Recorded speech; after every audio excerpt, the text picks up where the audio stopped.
খেলাধুলার ব্যাপারে একটু ডিসকারেজ করতো আব্বু আম্মু, কারণ আমি হয়তো ভয় ছিল কিছু যে আম্মু আসলে, বলুন তো, আমি একমাত্র সন্তান যেহেতু সবসময় আম্মুর সাথেই ছিলাম স্কুল লাইফে। বাট ভয় পেতে হয়তো হয়তো ব্যথা ট্যাথা পাই নাকি না, বাট দেশপ্রেম একটা নেশার নাম। এর প্রেমে যারা একবার পড়েছেন তাদের কাছে পৃথিবীর সব মোহই যেন তুচ্ছ।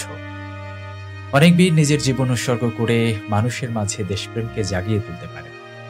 আসিফ জাওয়াদ তেমনই একজন। মৃত্যুর মাঝেও তিনি প্রমাণ করে গেছেন দেশ সবার উপরে।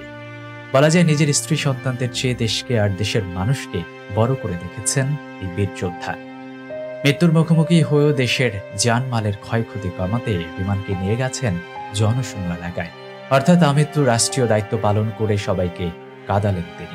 বাসায় আব্বু বা আম্মু জানতো, so they would not have like it, but এরপর অবশ্যই জেনেছে।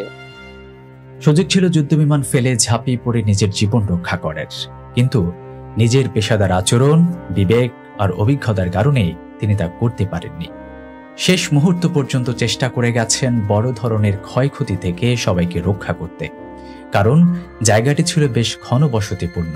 সেখানে বিমানটি বিধ্বস্ত হলে বহু মানুষের হতাহতের শিকার হতে পারত বলে সংখ্যা ছিল এই পাইলটের। তাই তো জীবনের ঝুঁকি নিয়ে বিমানটিকে নদীতে ফেলার চেষ্টা করেছেন তিনি।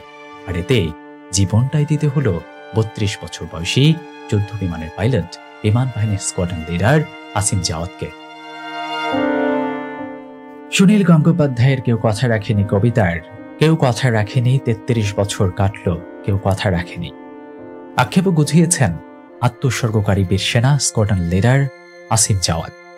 ১৯৯২ সালে মানিকগঞ্জ জেলার সাটুরিয়া থানার গোপালপুরে জন্মগ্রহণকারী আসিমের কথা রাখতে ৩৩ বছর বয়স হবার দরকার হয়নি। ৩২ বছর বয়সেই তিনি কথা রেখেছেন।